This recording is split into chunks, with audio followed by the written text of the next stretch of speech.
Aula 2, curso de administração dos sistemas Linux. A prática dos comandos Linux. 2.1 Shell. Shell ou concha é uma parte do sistema utilizada para interagir o usuário com o sistema operacional, normalmente através de comandos. Apesar do Linux, nos dias de hoje, possuir uma interface gráfica bastante funcional, o Shell é talvez o único padrão entre as mais diversas distribuições. Como este curso pretende ser um curso sobre o Linux no geral, vamos nesta aula aprender sobre os comandos do sistema operacional. Há vários modos de ter acesso ao Shell. Um que funciona em quase todas as distribuições gráficas é pressionar Alt F2 e em seguida digitar Xterm.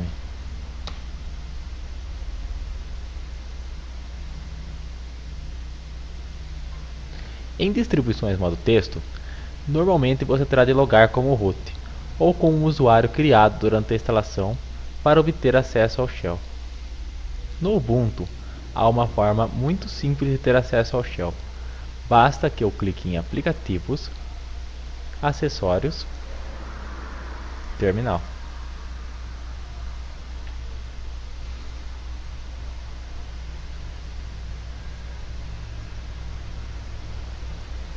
Estando no terminal, vemos logo o chamado prompt. Ele é o aviso de comando e na frente dele iremos digitar o que desejamos que o sistema faça. O prompt também é autoinformativo e nos ajuda a saber qual é a nossa situação momentânea no sistema. A primeira informação que vemos é o nome do usuário, que neste caso está como Marcos. Poderia estar o meu nome, Luciano, ou o nome que você usou para logar no sistema. Então, o nome que aqui aparece é um aviso sobre qual usuário estamos executando o comando. Após o arroba, vem a indicação de onde estamos logados, que no caso, estamos na máquina Active Info Desktop, que é o hostname ou o nome do host, isto é, o nome da máquina. Após os dois pontos, vem o local onde estamos navegando no terminal, que aqui aparece um til. O til no Linux serve para indicar o diretório pessoal do usuário. Assim, se estivéssemos fora do diretório pessoal, apareceria um caminho completo. A última parte do prompt tem um cifrão, que serve para indicar que estamos com nossas permissões limitadas. Apesar disso não ser totalmente verdade, se o recurso sudo estiver habilitado para o usuário. Enquanto que no lugar do cifrão, se aparecer uma cerquilha, nos indicaria que temos permissões totais sobre o sistema, pelo fato de estarmos logados como root ou com um usuário de UID 0, que representa permissões ilimitadas.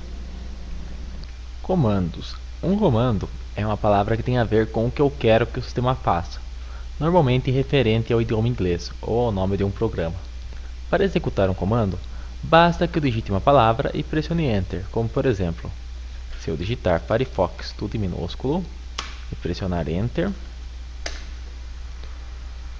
o programa Firefox foi chamado.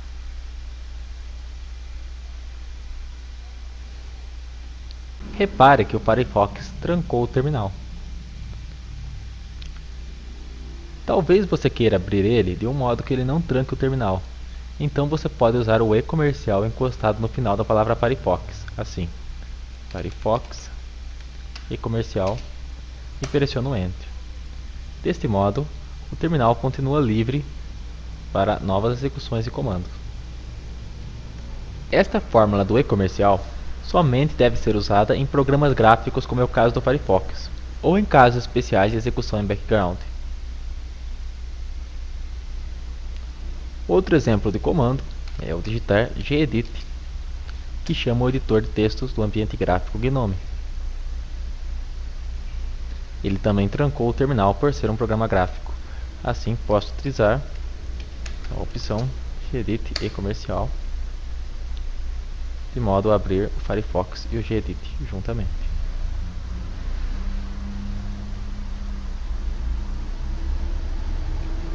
Um truque muito usado permite lembrar comandos que digitei anteriormente com as setas do teclado para cima, para baixo. Se eu quiser preencher um texto automaticamente, posso usar ainda a tecla Tab. Veja, se eu digitar Fire e pressionar Tab, o sistema percebe que há apenas um comando começando com Fire, que é Firefox, mesmo que eu não tenha digitado Firefox anteriormente. Se eu digitar F e pressionar Tab, nada aparece, porque há mais de uma possibilidade. Mas se eu digitar Tab novamente, o sistema avisa sobre o número de possibilidades, perguntando se eu quero exibi-las. Se eu pressionar Y, elas são exibidas.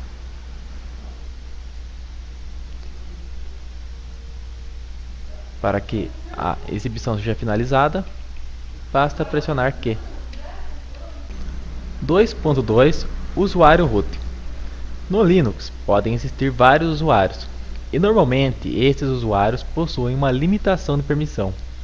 Geralmente, estas limitações fazem com que cada usuário tenha acesso de gravação apenas na sua pasta pessoal. Por exemplo, Marcos tem acesso à gravação na pasta pessoal /home/Marcos. /home/Marcos significa referenciar uma pasta chamada Marcos que fica dentro de outra pasta chamada home.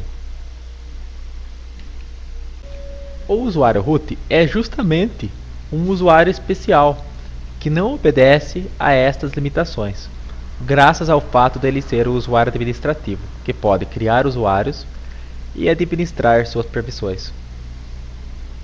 No Ubuntu, não há por padrão senha no usuário root, e para administrar o sistema, usamos um comando chamado sudo, que é habilitado no usuário criado durante a instalação. Ele terá permissões de executar comandos como se fosse o usuário root, bastando acrescentar a palavra sudo antes de cada comando que executar. Por exemplo, sudo firefox sudo gedit.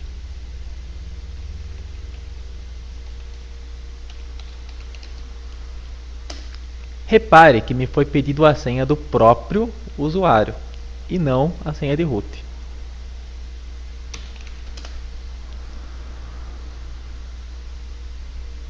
Em outras distribuições, onde haja uma senha de root, você pode usar o comando su para virar root, onde será requisitada a senha de root.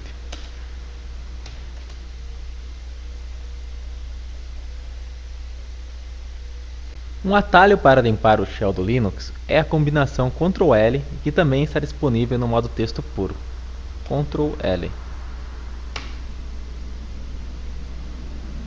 Outros atalhos que você não deve esquecer são o atalho Ctrl C, que tenta cancelar ou finalizar a execução de um comando.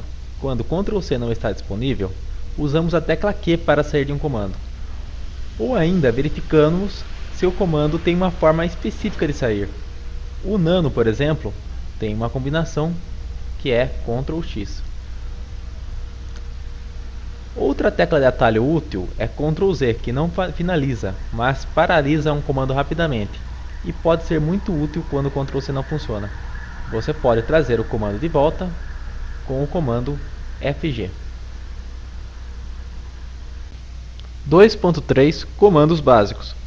Os comandos básicos são comandos para o gerenciamento de arquivos no terminal, e também para o gerenciamento básico do terminal. Eles lembram um pouco os comandos do MS-DOS, porém, fique atento, o terminal do Linux é muito mais do que aparenta.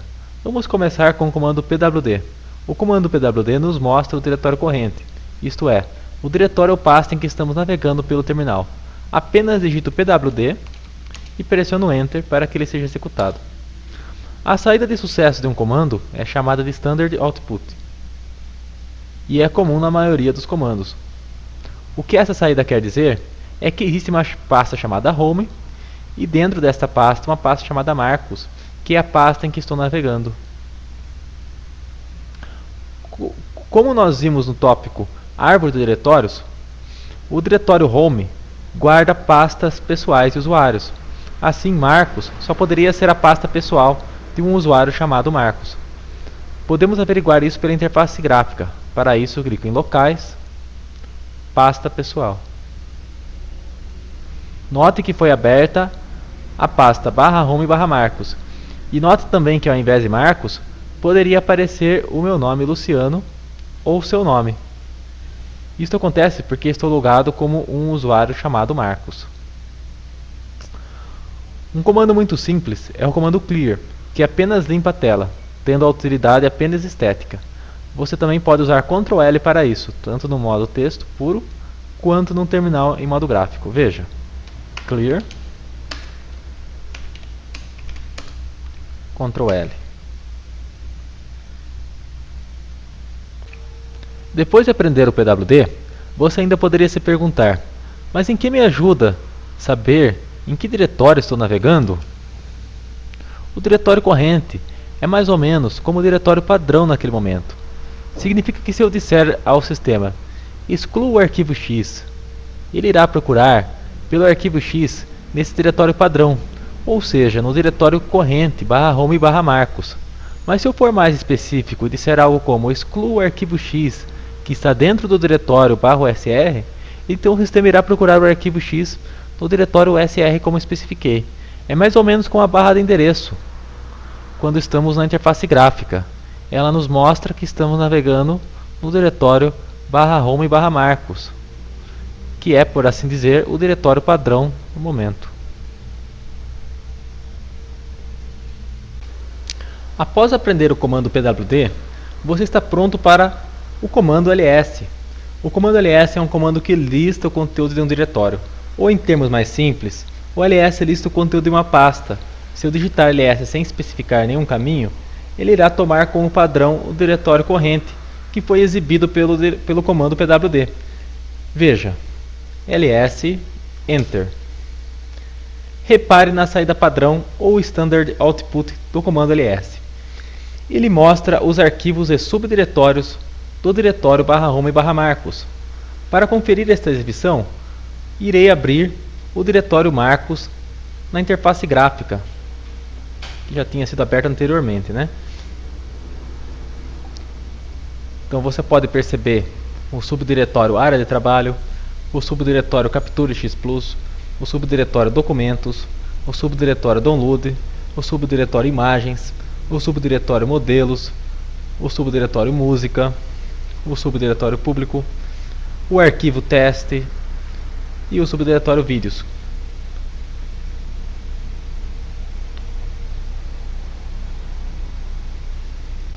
Outro meio de usar o ls é especificar um caminho, isto é, o nome do diretório que você quer listar.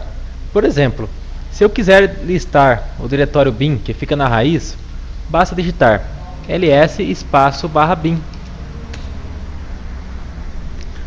Para listar o diretório /usr /bin, basta digitar ls/usr /bin, ou seja, o diretório bin que reside dentro do diretório usr.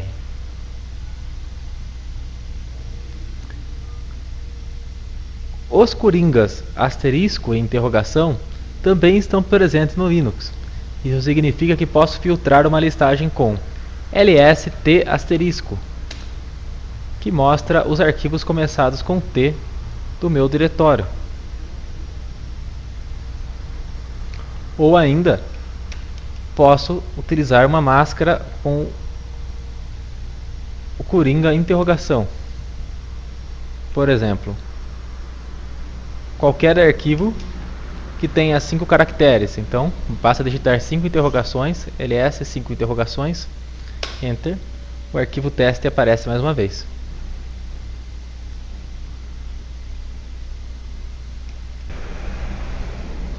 O ls ainda possui outros parâmetros especiais que começam com um traço ou dois traços, como por exemplo ls espaço traço traço color. Esta é uma opção que vem por padrão em muitas distribuições, pois permite diferenciar os tipos de objetos que o ls está mostrando. No caso em azul, nós vemos que são pastas ou subdiretórios desse diretório. Em branco, nós vemos que são arquivos.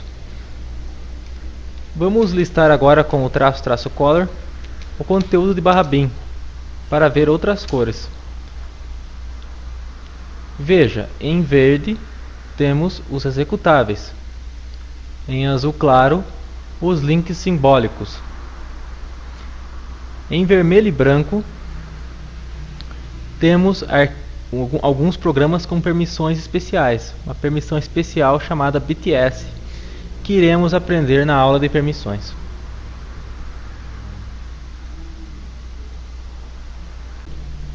Parâmetro "-a" do comando ls.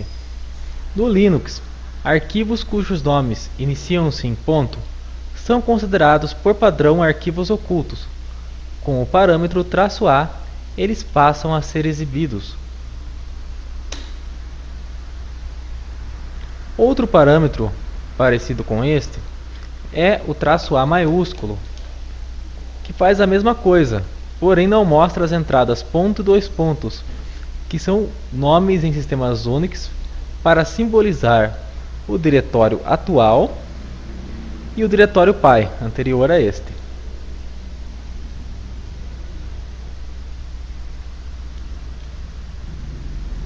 Repare que com "-a" maiúsculo, ponto e dois pontos não aparece. ls-b maiúsculo não mostra arquivos terminados em "til", que no Linux são utilizados para identificar arquivos de backup.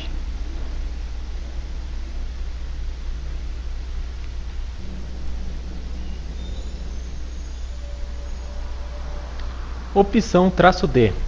Ao utilizar ls com coringa, que acabe no nome de um diretório, o conteúdo desse diretório pode ser exibido ao invés do nome do diretório, o que algumas vezes é inconveniente. Para corrigir isso, utilizamos o parâmetro "-d". Veja como isso acontece. Irei digitar ls document asterisco, que é compatível com o padrão documentos. Quando eu pressionar Enter, não aparece nada. Não porque ele não encontrou o diretório documentos, mas porque ele está exibindo o conteúdo do diretório documentos, que é um diretório vazio. Devo então utilizar a opção "-d" para que o nome absoluto dos diretórios seja exibido. Assim. Outras opções do ls são ls-r, que inverte a ordem da ordenação, ls-t, que ordena pelo tempo de modificação, ls-u, que ordena pelo tempo de acesso. Uma opção que você não deve esquecer é ls-l, que exibe informações detalhadas dos arquivos, como permissões, número de objetos, que veremos em mais detalhes, dono do arquivo, grupo do arquivo, que veremos nas aulas de permissões, tamanho do arquivo e data de modificação.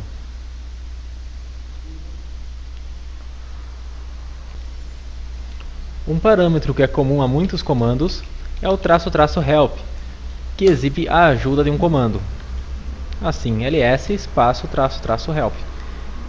Repare que às vezes repito um comando. Para isso, simplesmente uso as setas do teclado. Basta pressionar a seta para cima para lembrar os comandos anteriormente digitados, para baixo para voltar na mesma direção.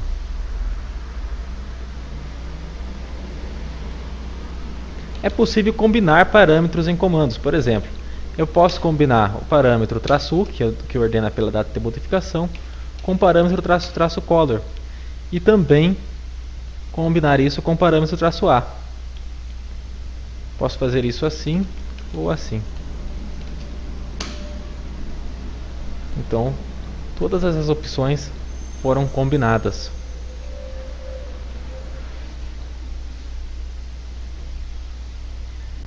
Comando cd. Muitas vezes torna-se necessário trocar o diretório de trabalho, visualizado no comando pwd, para outro diretório. Há várias formas de se utilizar o comando cd. Uma é especificar o nome de um subdiretório do diretório corrente, de modo que ele venha a se tornar o novo diretório corrente. Veja, vou digitar ls, escolher um diretório que esteja dentro do diretório corrente, ou seja, um subdiretório do diretório corrente, Vou digitar cd espaço o nome desse subdiretório. Pronto, agora alterei meu diretório de navegação. Uma forma muito usada do cd é para voltar ao diretório pai, ou seja, o diretório mais um nível acima do diretório em que estou navegando, que no caso de documentos é o diretório Marcos. Para isso digito cd espaço 2 pontos e pressiono Enter.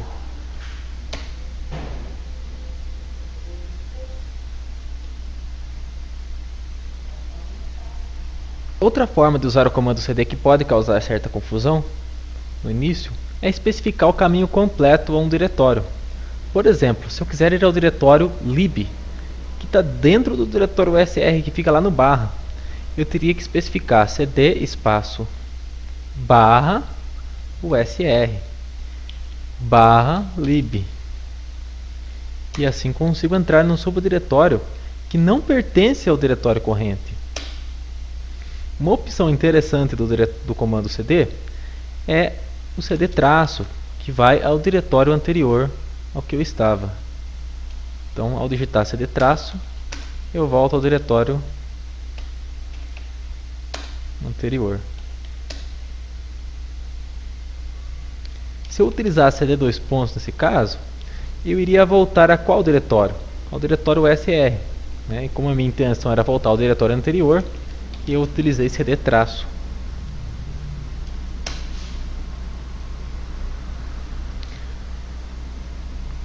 Para ir à raiz, por exemplo, eu poderia utilizar cd dois pontos uma vez, cd dois pontos mais uma vez e pronto, cheguei na raiz.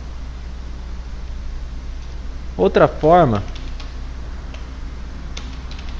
seria eu digitar cd espaço barra, que vai diretamente para a raiz.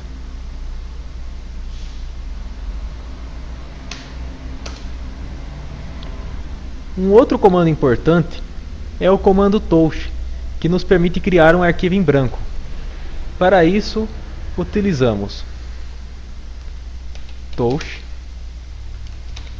meu arquivo.txt, por exemplo, criaria um arquivo em branco chamado meu arquivo.txt.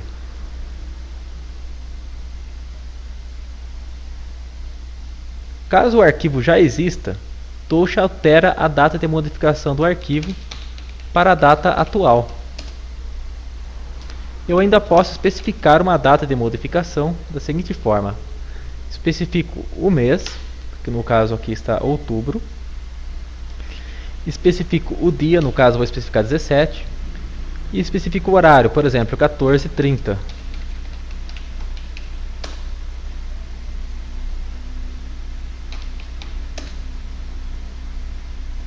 Que agora está em 17 de outubro, às 14h30.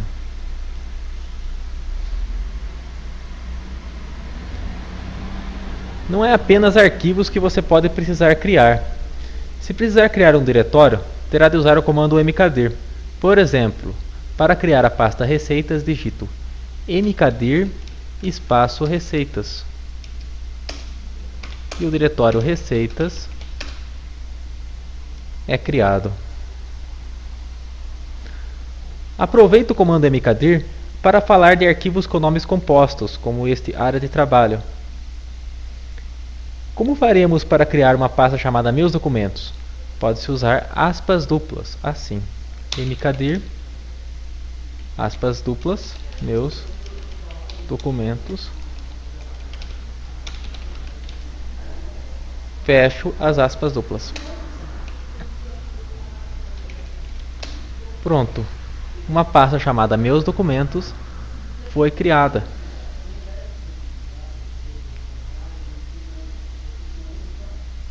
A mesma coisa para o acesso. Se eu quisesse acessar a área de trabalho, eu teria que abrir aspas, área de trabalho, fecha aspas, cd dois pontos. Outra forma de criar arquivos com nomes extensos é utilizando uma barra ao contrário antes de cada espaço. Veja, mkdir minhas barra ao contrária músicas. Isso também é válido para o acesso. Eu posso acessar combinhas, ao contrário é músicas. E tanto faz, eu posso também utilizar as aspas duplas normalmente, tá? Sem nenhum problema.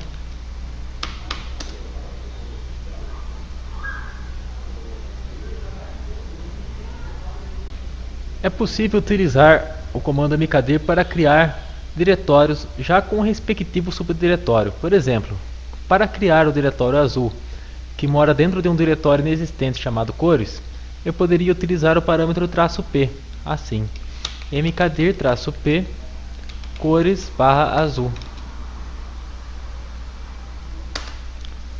Ambos os diretórios cores e seu diretório azul foi criado.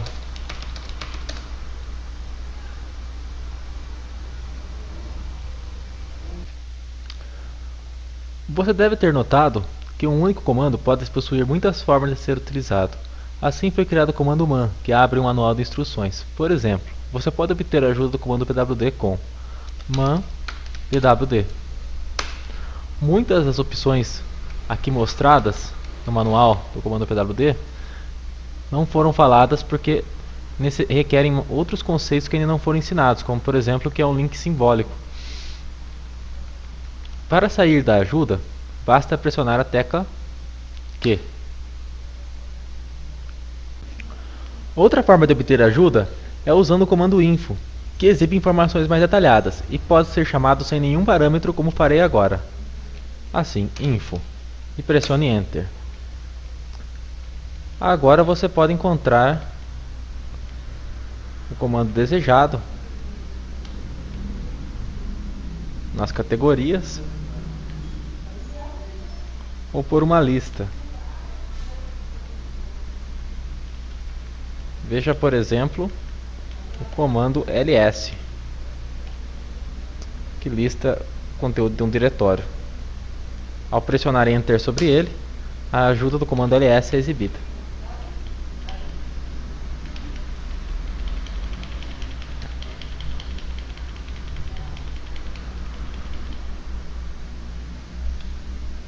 Para sair, basta pressionar Q.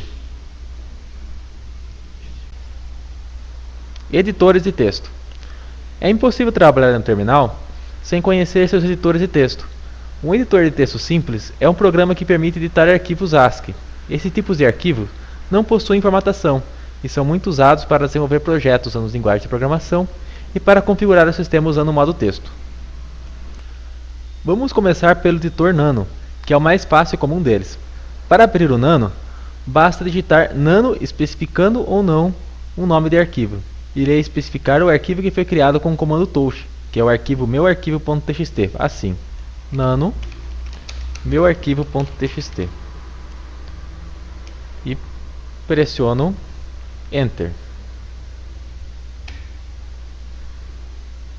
Vamos observar a ajuda de opções do Nano. Ela utiliza um acento circunflexo para representar a tecla Ctrl. Assim, ao pressionar Ctrl X, escolho a opção sair. Ao pressionar Ctrl O, escolho a opção gravar. Podemos agora digitar alguma coisa dentro do Nano, como por exemplo, Olá Mundo. Para salvar isso, basta pressionar Ctrl O. Em seguida, pressiono Enter, Ctrl O de gravar, e agora Ctrl X de sair. Pronto, o arquivo foi salvo e podemos confirmar isso pela interface gráfica, clicando no navegador de arquivos recentemente aberto e abrindo o arquivo Meu Arquivo, que mostra que o conteúdo colocado dentro do Nano também é visualizado pelo gedit.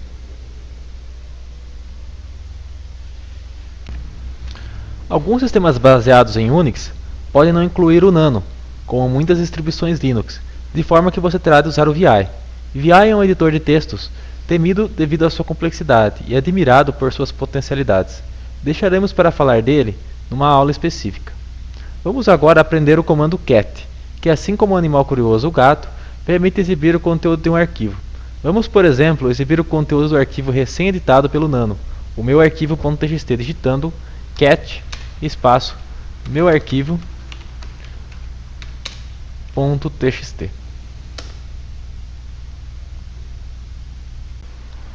Oposto ao cat é o tac. O tac permite exibir arquivos de trás para frente. Isto, apesar de parecer sem sentido, poderá ser útil no futuro, quando estivermos aprendendo sobre logs no sistema. Observe. Vou pedir para o cat exibir o conteúdo do arquivo de configuração /etc/fstab. E agora para o tac, que inverte o conteúdo.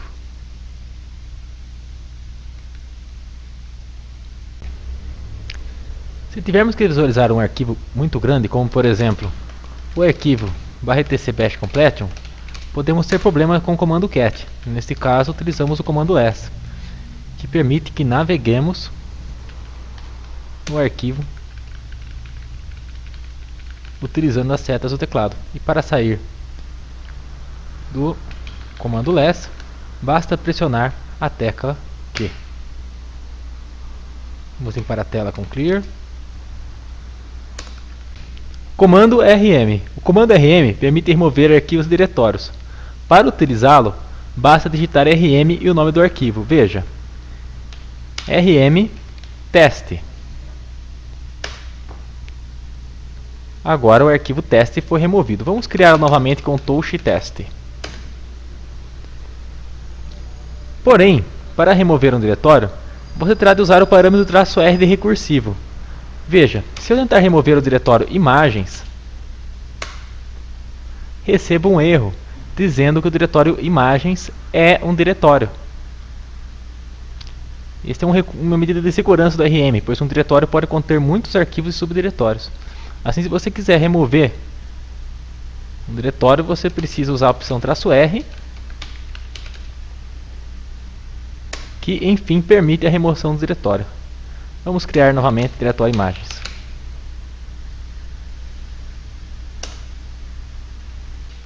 Em algumas distribuições, o ARM pode perguntar sobre cada arquivo ao apagar um diretório. Para evitar isso, você pode adicionar o parâmetro "-f", que evita perguntas assim: rm-rf espaço imagens. Aqui estou combinando a opção F com R, ok?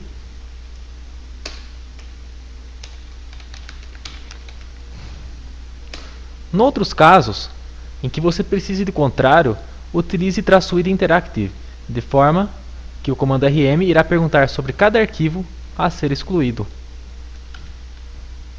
Veja, no lugar de "-r", use a opção "-i", e o RM pergunta se deseja remover. Então eu posso responder com Y ou N, vou responder com N. Comando rmdir. O comando rmdir permite remover diretórios, desde que estejam vazios. Se eu, entretanto, tentar remover um diretório que contenha itens, receberei um erro, de modo que o rmdir é muito pouco usado.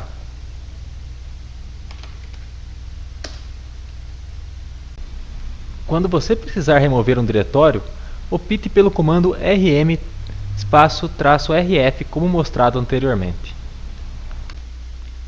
Copiando arquivos com cp. O comando cp permite copiar arquivos e possui uma sintaxe de utilização muito simples. Sendo assim, cp, nome do arquivo, destino. Ou ainda, cp, caminho da origem, caminho do destino. Apesar disto parecer estranho à primeira vista, vamos criar uma pasta chamada minhas cópias e vamos copiar o arquivo meuarquivo.txt dentro dela. Veja como fazer isso. Primeiro, vamos criar o diretório minhas cópias com o comando mkdir. Por ser nome extenso, precisamos das aspas. Agora digito cp meuarquivo.txt, que é a origem, ou seja, o arquivo que eu quero copiar, e há o caminho para o destino. No caso aqui apenas o destino minhas cópias. Ao entrar no diretório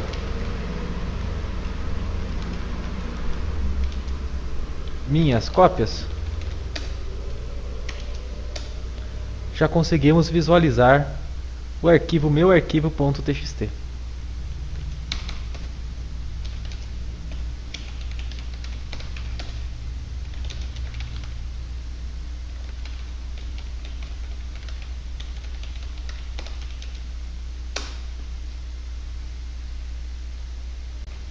Basicamente, o comando cp é só isso, mas vamos ver alguns exemplos mais complexos e depois aprender alguns parâmetros. Por exemplo, como eu faria para copiar o arquivo /etc/fstab dentro de um subdiretório de minhas cópias? Vamos criar um subdiretório em minhas cópias com nome especial para representar esse subdiretório com mkdir minhas cópias especial. Vamos ver como isso ficou na interface gráfica. Minhas cópias tem um diretório agora que chama especial, ok? Agora vamos fazer a cópia propriamente dita. cp, a origem, que é o arquivo que eu quero copiar. Repare que eu não digito apenas fstab, que é o nome do arquivo, porque o fstab ele não está no diretório de trabalho, isto é, ele não está no diretório /home marcos. Por isso, preciso especificar o caminho /etc/fstab, que eu vou copiar então no diretório minhas cópias, mas mais especificamente no diretório especial. Repare que no minhas cópias eu não especifico o caminho /home /marcos. Por quê? Porque eu já estou navegando no diretório /marcos. Não sou obrigado a fazer isso, mas eu posso, não tem nenhum problema, veja. Mas eu poderia, é claro, fazer desta forma que iria funcionar normalmente, ok? Vamos apertar Ctrl C para cancelar porque a gente já copiou. Se eu clicar então no navegador de arquivos, eu vou visualizar essa cópia que eu fiz dentro do especial.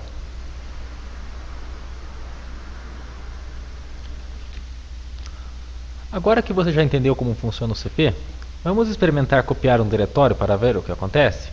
Vou tentar copiar o diretório meus documentos dentro do diretório minhas cópias. Veja, cp meus documentos para onde?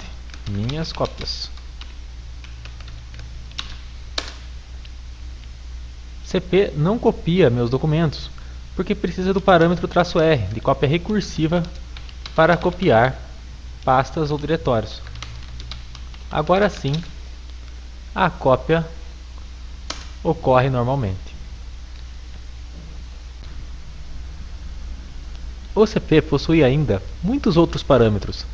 Depois de ter mostrado o parâmetro "-r", vou começar pelo parâmetro "-a". O parâmetro "-a" é sem dúvida o mais importante de todos. Ele dispensa o uso do parâmetro "-r" caso você esteja copiando diretórios. Permite copiar links físicos e simbólicos, como veremos mais adiante, de arquivos e bloco especial, conservando suas propriedades e atributos. Isso significa que o parâmetro "-a" é a forma ideal de se utilizar o comando cp, pois faz exatamente uma cópia exata de qualquer objeto que você esteja copiando, incluindo qualquer atributo que o objeto possua. Deste modo, o "-a" copia arquivos conservando inclusive suas permissões. Quando você estiver aprendendo sobre usuários e grupos, verá o quanto isso o torna ainda mais importante. Vejamos alguns exemplos de uso do parâmetro "-a".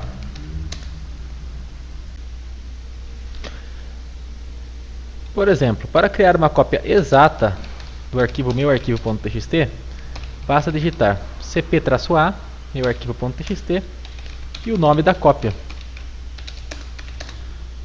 Com o "-a", as permissões e todos os atributos de meu arquivo são conservados em sua cópia. Para copiar diretórios, o "-a" é mais indicado que o "-r". Por quê? Ele mantém todos os atributos de todos os arquivos que estejam dentro do diretório.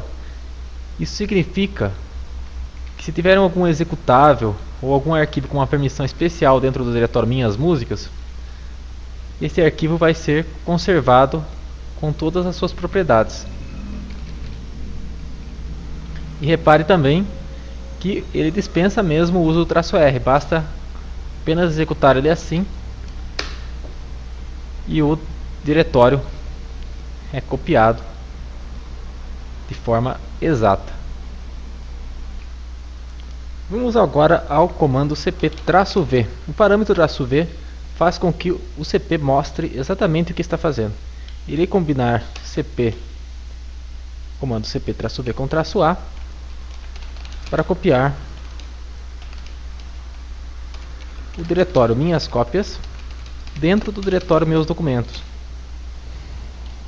Veja o que o comando cp faz dessa vez. Ele copia normalmente o diretório Minhas Cópias dentro do diretório Meus Documentos, mostrando isso e mostrando toda a operação como foi feita. Criação do diretório especial, cópia do arquivo fstab no diretório especial. Opção "-b". A opção "-b" faz cópias de segurança de arquivos durante a cópia de um ou mais arquivos que venham a ser subscritos.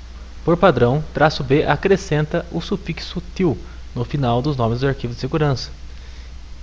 Para que você entenda melhor, vamos copiar o meu arquivo.txt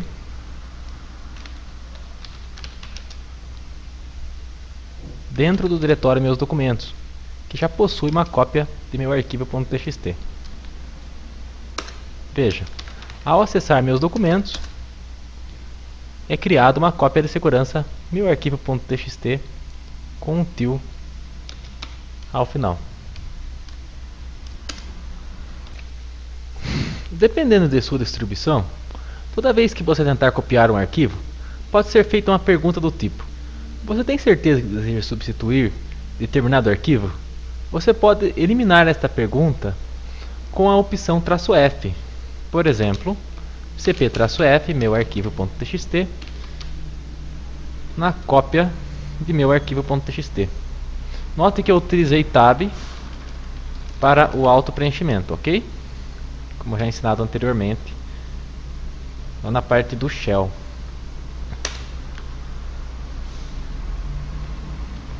Outras vezes, você pode precisar do contrário. No caso, você pode precisar que o sistema pergunte se você quer realmente substituir o arquivo. Assim você utiliza o parâmetro "-i", de forma que é feita a pergunta, que você pode responder com y ou n.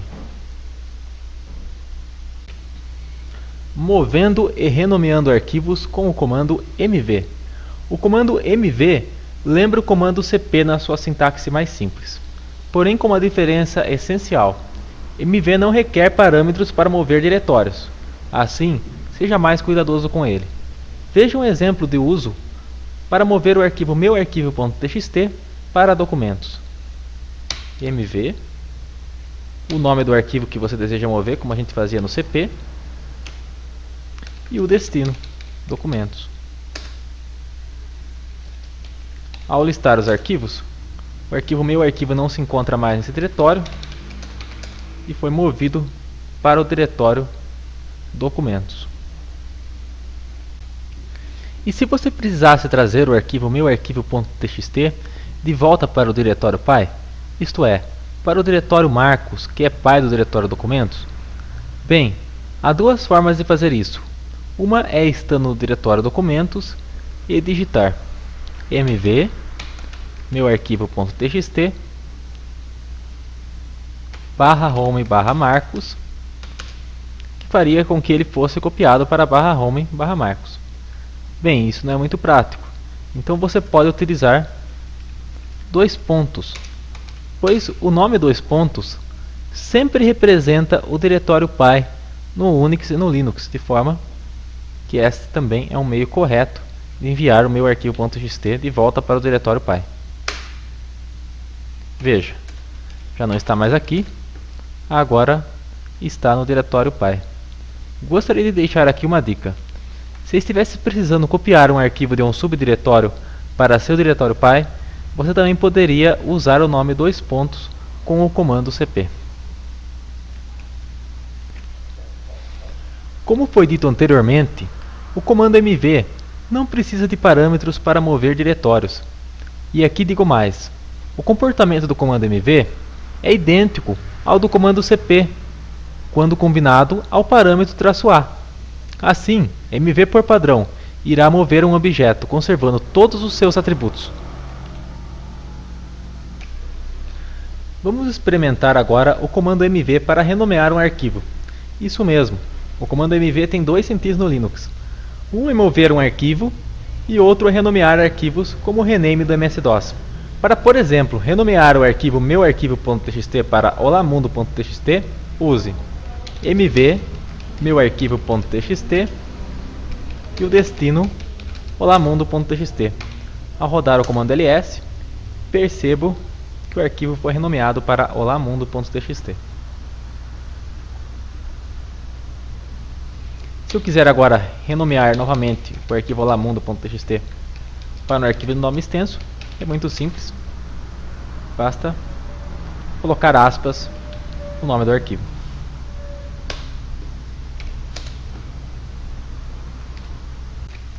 Um parâmetro que mv compartilha com o cp é o parâmetro "-v", que permite mostrar um verbose do que está sendo movido. Assim, ao mover o item olamundo para a pasta documentos, veja o que acontece. mv, abre aspas, olamundo.txt, destino documentos, incluindo o parâmetro "-v", ok? Ele mostra um log similar àquele visto no comando cp. Vamos trazer o item de volta. mv documentos, olamundo.txt, para o diretório em que estou atualmente. Repare que digitei /home e /marcos. Será que há alguma outra forma de fazer isso? Bem, se eu digitar dois pontos, irei enviar o arquivo olamundo para o diretório pai de Marcos, ou seja, o diretório home. Mas, na verdade, eu quero enviar para /home e /marcos. É aí que entra o sentido do ponto. O ponto, no Unix, como eu dito anteriormente, serve para representar o diretório atual. De forma que, ao fazer isso, eu trago o arquivo olamundo de volta para o diretório atual.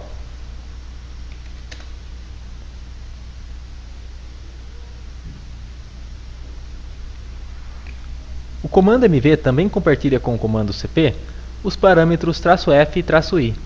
Da mesma forma, algumas distribuições podem vir com mv perguntando toda vez que um arquivo for sobrescrito. Você pode omitir isso com o parâmetro "-f". No caso inverso, você pode precisar que mv sempre faça perguntas. Assim, podemos usar o modo interativo, com mv-i. Por exemplo, se eu tentar renomear o arquivo olamundo.txt para teste, que já é um arquivo existente, posso usar o parâmetro "-i para forçar o programa a fazer uma pergunta antes de sobrescrever. No caso, ele pergunta se eu quero sobrescrever teste. Posso responder y ou n, no momento eu vou responder n.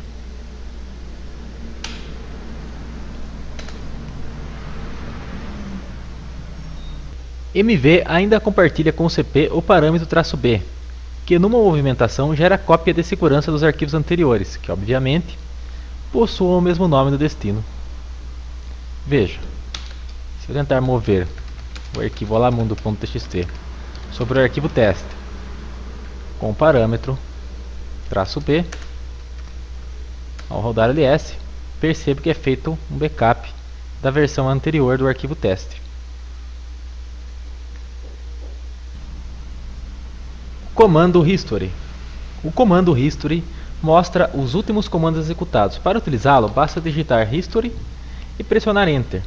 Vou começar com o parâmetro history-c, que serve para limpar o histórico de comandos digitados. Em seguida, vou executar alguns comandos, como ls, clear, pwd. Ao executar history sem nenhum parâmetro, é exibido esse histórico, esses comandos que acabo de executar. Se eu precisar reexecutar um desses comandos, ao invés de digitá-lo novamente, posso simplesmente utilizar exclamação e o ID do comando. Por exemplo, o clear, que é o comando número 2. E pronto, o clear é executado. O history armazena seus comandos num arquivo chamado bash history. Isto é um arquivo oculto. E este armazenamento é feito somente quando finalizamos a sessão do bash. Comandos para o tratamento de saídas. Muitas vezes precisamos visualizar de maneira filtrada um arquivo de texto, ou mesmo o standard output ou saída padrão de um comando. Quando uma saída é muito complexa, ela pode apresentar diversas informações necessárias. Quando a informação que você estava buscando podia estar no início da saída ou no final, ou ainda relacionada a determinada palavra, como por exemplo, a palavra vídeo. Assim, existem alguns comandos que podem ajudá-lo a tratar estas informações. Para este tópico, criei um arquivo de exemplo chamado complexo.txt, mas não se preocupe, pois depois irei ensinar a você como é que ele foi criado.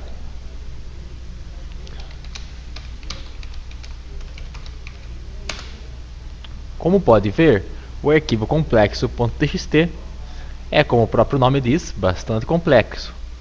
Vamos aprender então a filtrar este arquivo com os comandos de filtragem. Vamos começar pelo comando de filtragem que considero o mais simples, o comando read, que vem de cabeçalho. Se eu digitar read complexo.txt, são exibidas as 10 primeiras linhas do arquivo complexo.txt, que muitas vezes pode ser necessário. Read possui ainda alguns parâmetros que podem torná-lo mais específico. O parâmetro "-n", por exemplo, permite especificar quantas linhas de um arquivo de texto você quer exibir. Por exemplo, read-n4 complexo.txt. Aqui estou requisitando ao read que mostre as 4 primeiras linhas do arquivo complexo.txt. Observe. Vamos limpar a tela. Se eu quiser exibir todas as linhas do arquivo complexo.txt, exceto as 4 últimas linhas, eu poderia usar read-n também, porém, digito -4, ou seja, 4, todas menos as 4 últimas linhas, complexo.txt. E pronto, as 4 últimas linhas do arquivo não foram exibidas. Temos também no comando read o parâmetro "-c", que permite especificar quantos bytes ou quantos caracteres, incluindo o espaço, devem ser exibidos de um arquivo de texto. Por exemplo, read-c7 complexo.txt, que nos mostra os 7 primeiros bytes do arquivo complexo.txt.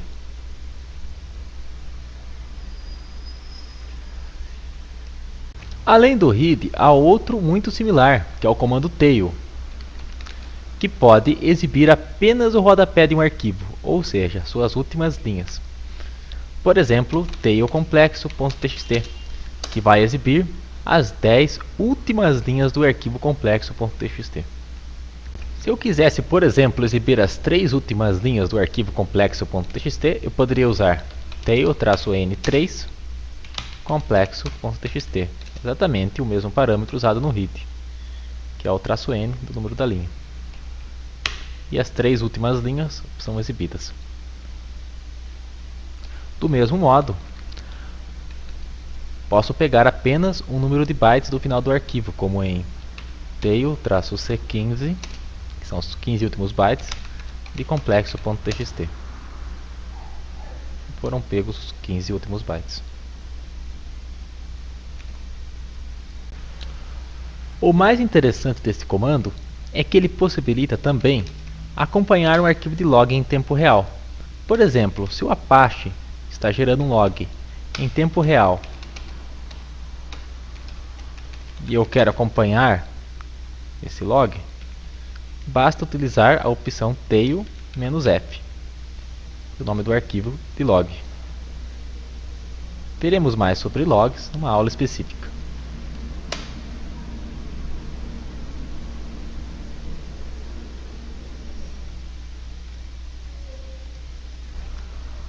Se estivéssemos procurando por uma linha que contém uma palavra específica, como por exemplo a palavra error32, poderíamos resolver isso com o comando grep. Assim, grep error32 no arquivo complexo.txt, ou seja, procurar pela palavra error32 no arquivo complexo.txt. E serão exibidas apenas as linhas que tinham a palavra error32. Mas, e se eu precisasse procurar a palavra error32 sem precisar lembrar que a primeira letra dela estava em minúsculo? Para isso, grep oferece o parâmetro "-i", que ignora a diferença entre maiúsculas e minúsculas. Veja, grep "-i", error32 escrito em minúsculo no complexo.txt. E ele localiza a expressão error32 da mesma forma. Algumas vezes precisamos justamente do contrário, isto é, ignorar qualquer linha que contenha uma palavra, como por exemplo a palavra PCI. Para isso eu poderia usar grep-v PCI. A opção "-v então mostra todas as linhas do arquivo exceto as linhas que contenham a expressão, que no caso é PCI. Veja, todas as linhas são exibidas, exceto as linhas que continham a palavra PCI. Vamos comparar. Tem algumas linhas com a palavra PCI aqui. Quando eu faço assim, as linhas com a palavra PCI são suprimidas. E combinando alguns parâmetros, eu ainda poderia fazer algo como grep-vi, e ignora maiúsculas e minúsculas, e o v ignora só as linhas que têm a palavra PCI, complexo.txt, que dá o mesmo resultado. No lugar de mostrar as linhas, você pode querer saber quantas vezes a expressão ocorre. Assim, você pode usar a opção "-c, como exemplo. grep-c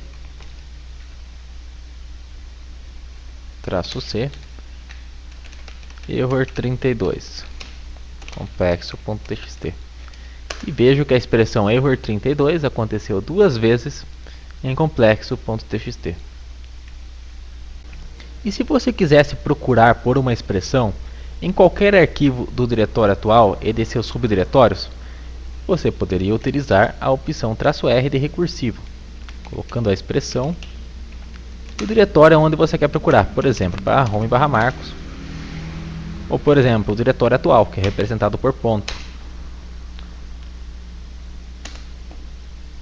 E aguardar a pesquisa. Vou pressionar Ctrl C. Comando less. O comando less funciona como o comando cat, mostrando o conteúdo de um arquivo, porém permitindo que você navegue por ele com as setas do teclado e com as teclas page up e page down de forma bastante simples. Veja, less complexo.txt. Com as setas do teclado consigo navegar no arquivo.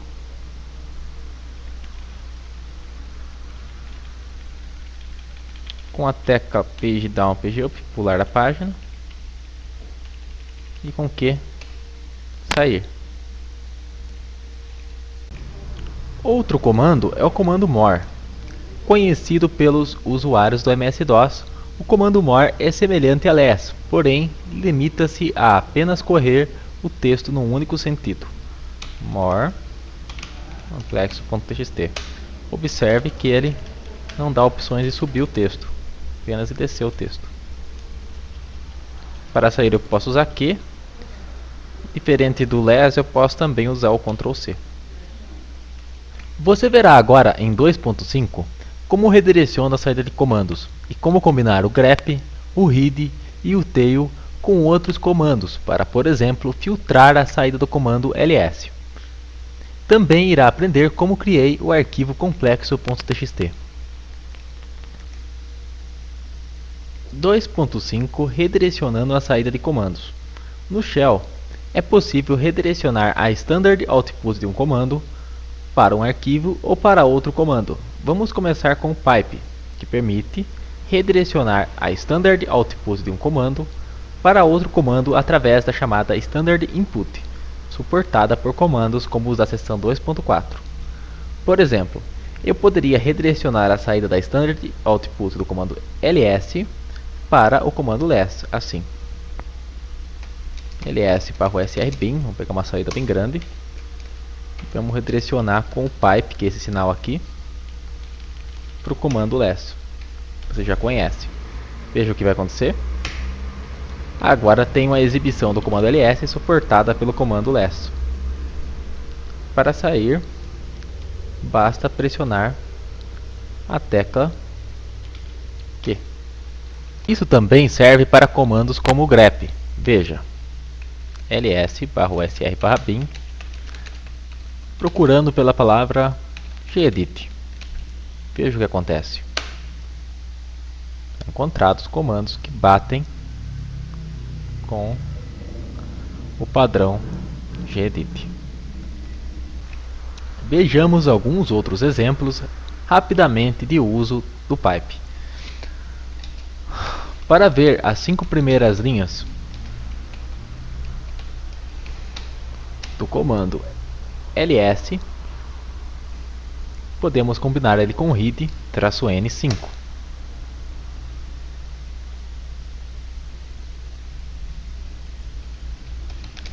Para ver as duas últimas linhas do arquivo fstab, podemos utilizar tail-n2 combinado ao cat no /tc/fstab. Bem, agora daqui para frente, você utilizará muito essas fórmulas para encontrar o resultado esperado rapidamente. Ainda há casos onde é preciso redirecionar a saída de um comando para um arquivo. Veja como fazer isso. Basta utilizar o redirecionador maior que, assim. Agora o arquivo ls.txt possui a saída do comando ls. Veja. O que ocorreu acima é que, ao invés do standard output ser mostrado na tela, desta vez ele foi direcionado para o arquivo ls.txt, que podemos confortavelmente explorar com o programa Nano ou com o gedit.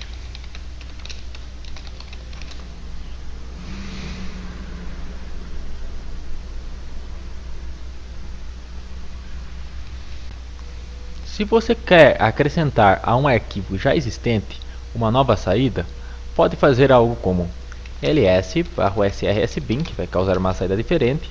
Se eu simplesmente fazer assim, ele vai sobrescrever o arquivo com a nova saída. Então, com o sinal de maior duplo, eu consigo acrescentar ao arquivo esta saída. Uma saída diferente de standard output é a standard error. Por exemplo, se eu digitar um erro ocorreu, dizendo que tal arquivo não foi encontrado. Se eu tentar redirecionar esta saída com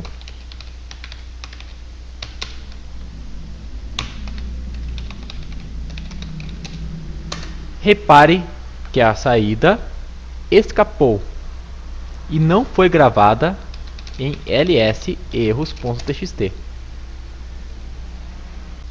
Para poder então redirecionar a standard error, preciso acrescentar o número 2 encostado no redirecionador, assim.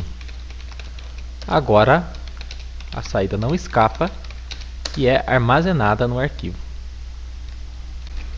Mas não é sempre que você quer redirecionar apenas erros, mas todo o conteúdo de saída do comando, isto é, erros e a saída padrão. Para resolver isso, utilizamos o e-comercial, mas junto do redirecionador, assim. E-comercial, lembre-se, não encoste o e-comercial no comando, pois isto vai jogar ele em background, que tem significado diferente de encostar no redirecionador.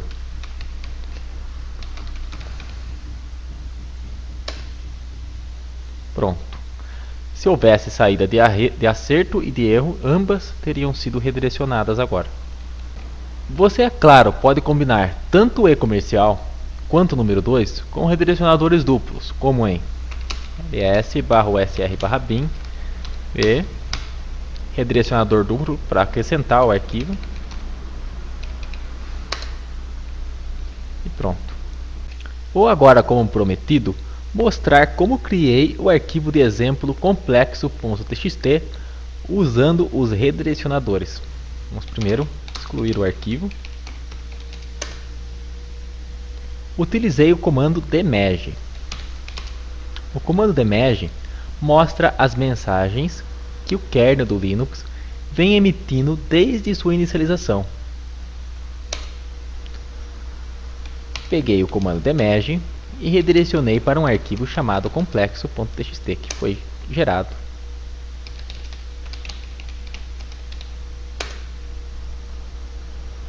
Depois, eu utilizei o comando lspci, que mostra todo o hardware baseado em PCI ou AGP que esteja conectado, bem como vários componentes on-board da placa-mãe. Para que o arquivo não fosse sobrescrito pela saída do lspci, usei o redirecionador duplo, que acrescenta a saída, assim, lspci, redirecionador duplo, complexo.txt. Agora, ao visualizar o complexo, foi acrescentado a saída, comando lspci. Depois disto, para poder ter algo importante a procurar, entrei no arquivo com o nano, usando nano complexo.txt e acrescentei a palavra error32 em algumas partes do arquivo.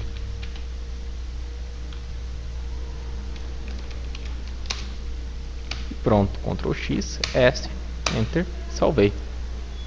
Foi assim que criei o arquivo complexo.txt. Comprimindo arquivos no Linux. No Windows é comum trabalhar com arquivos .zip ou .rar, e apesar de ser possível trabalhar com esses formatos no Linux, é mais comum utilizarmos os formatos .tar.gz e .tar.bz2. O comando tar serve para juntar vários arquivos e diretórios num único arquivo, mantendo atributos e permissões, porém não pode sozinho comprimir arquivos. A GNU já possuía um programa de compressão chamado gzip, mas que não podia compactar diretórios. Entretanto, por poder compactar arquivos, foi possível unir gzip ao tar, de forma que o tar unia os arquivos e o gzip compactava os arquivos tar. Há também o bzip2, que possui uma compactação mais forte que gzip e depende de tar para compactar diretórios. A diferença entre eles, entretanto, nem sempre compensa, pois o formato gzip é mais portável e já possui uma compressão aceitável, podendo ser aberto por muitos sistemas operacionais e compactadores. Primeiramente, vamos aprender a sintaxe básica do tar para criar um arquivo sem compactação. A sintaxe é a seguinte: tar-c de create, o nome do diretório, que eu vou usar documentos, o redirecionador de saída, maior que, e o nome do arquivo tar, que eu vou chamar de backup de documentos.tar. Ao pressionar Enter, o arquivo backup de documentos.tar foi criado. É possível então aplicar a compressão ao arquivo com gzip backup de documentos. Estou usando o tab para preencher automaticamente. .tar. Vou dar enter. Agora foi criado o arquivo backup de documentos.tar.gz. Outra forma de usar tar é aplicando diretamente a compressão gzip ao arquivo, assim, tar-cz, então é cd create, o z da compactação gzip, o nome do diretório e da mesma forma o nome do arquivo agora, porém com a extensão .gz no final. A compressão bzip2 também é suportada e basta trocar o z por j desta forma. Isto pode requerer que o binário bzip2 esteja instalado. Agora vamos aprender a extrair arquivos tar. Um arquivo tar sem compressão pode ser extraído com tar-xf, o nome do arquivo,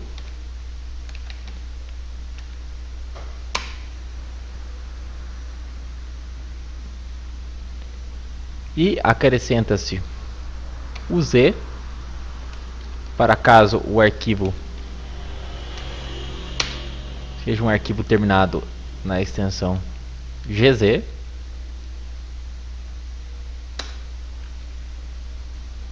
ou acrescenta-se um j caso o arquivo esteja na extensão bz2. O x que foi usado nesses exemplos vem de extrair, por isso esses comandos vão extrair os arquivos tar.gz ou tar.bz2. Como o tar por padrão não mostra nenhum resultado, você pode preferir que ele mostre, acrescentando o parâmetro v de verbose. Desta vez, ele mostra as ações.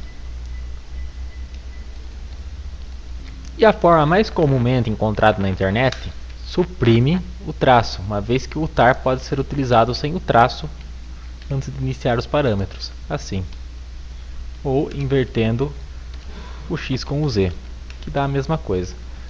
O que você não pode é tirar o f dessa posição, pois o f deve sempre ficar do lado do nome do arquivo. Agora que já aprendemos um pouco os parâmetros, vamos traduzir esta fórmula da internet de uma maneira bem simples. A primeira coisa que vem à nossa mente é que queremos extrair o arquivo tar. Então, a gente vai adicionar o x de extrair e o f de arquivo. Então, tar extrair arquivo, né, que f file, arquivo em inglês, então extract file, backup de documentos.tar.gz. Depois, a gente percebe que o arquivo ele é compactado. Então a gente acrescenta o z de compressão. Então, zxf. E finalmente o v de verbose para que o tar mostre aquilo que ele está fazendo. Tá? Então, essa é o segredo dessa forma encontrada na internet. Não tem nem necessidade de decorar. É mais uma interpretação mesmo do que ela faz. Para o BZ2, dá para fazer uma coisa parecida. Então a gente vai colocar o x de extrair, para extrair o arquivo tar, o f de arquivo, para indicar que a gente está extraindo um arquivo, tá? No lugar do z, a gente põe o j, que está relacionado ao BZ2, e o v de verbose para ele falar o que ele está fazendo. Pronto. Na internet a gente também encontra uma fórmula de criação do arquivo, que é feita assim, que é o tar, traço C, que é ser e criar, né? Então eles pegam um diretório, geralmente, daí eles fazem uma coisa um pouco diferente. Eles colocam o F, já que é o F de arquivo, do lado do F sempre tem que estar o nome do arquivo, Então ele já coloca o nome do arquivo que eles querem criar. Que é o contrário, estou criando o arquivo, ok? Acrescenta-se o Z de compressão e pronto. É o mesmo efeito de eu fazer o tar traço CZ que eu mostrei anteriormente.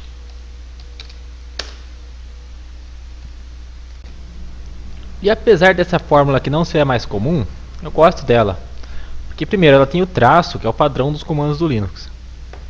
E ela tem o C de criar, então criar, um Z, então criar um arquivo compactado do diretório documentos no backup de documentos.tar.gz. Criando links.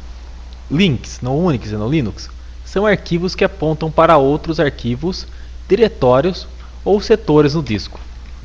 Vou começar com o link simbólico, pois é o mais simples de se compreender. O link simbólico aponta para o nome de um arquivo ou diretório e, quando acessado, representa este objeto. Vamos, para este exemplo, criar um arquivo de texto chamado teste.txt, com o conteúdo teste de conteúdo.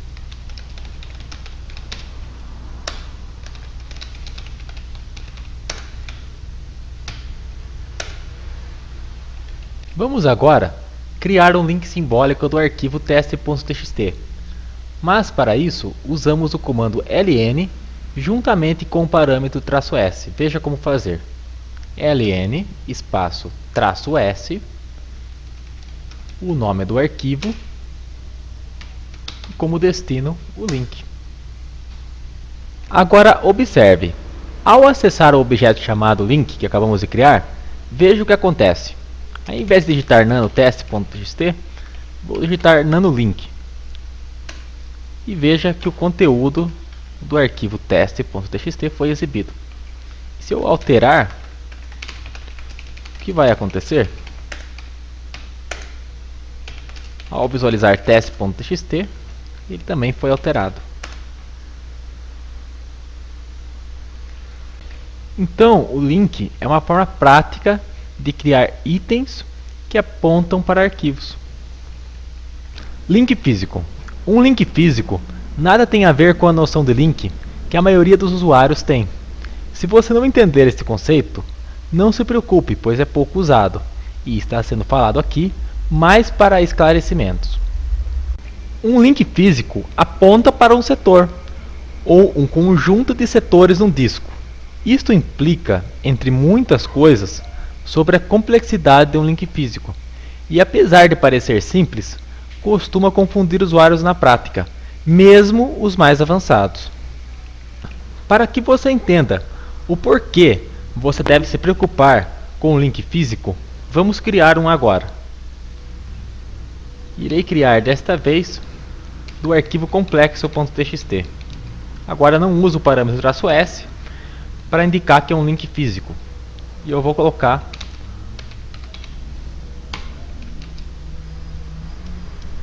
o nome do link que eu estou criando. Aparentemente, não há nada de especial. Ao digitar, por exemplo, getlinkfísico.txt, vemos o conteúdo do arquivo complexo.txt. Veja. Então, aparentemente, nada de especial. Entretanto, o que a gente precisa entender é que o link físico está apontando para os setores nos quais o arquivo complexo.txt estava alocado. Para que você entenda melhor, que tal remover então o arquivo original? Vou remover então o arquivo complexo.txt, que é o arquivo original. Bem, agora que o arquivo original foi removido, você deve estar pensando que o link físico foi quebrado. Mas ao perguntar sobre o conteúdo do link físico, uma surpresa acontece. Então eu vou perguntar agora o conteúdo do link físico. E veja o que vai acontecer. Repare que o conteúdo do arquivo, que já foi excluído, continua sendo exibido. Isto ocorre porque o link físico não aponta para arquivos, ele aponta para setores. Por isso, quando o arquivo é excluído, o link físico continua mostrando o conteúdo daqueles setores. Uma vez que o processo de exclusão de um arquivo dificilmente envolve a deleção dos setores, mas a deleção apenas do link físico original, ou aquilo que você conhece como arquivo. Isso mesmo, todo arquivo é um link físico, inclusive o arquivo original, complexo.txt. Então, criar um link físico implica criar um novo arquivo que aponte para o mesmo setor de um arquivo já existente. Links físicos, entretanto, não devem ser confundidos com uma cópia, apesar de serem muito parecidos com cópias. Links físicos secundários não criam novas coisas no disco, eles as reutilizam.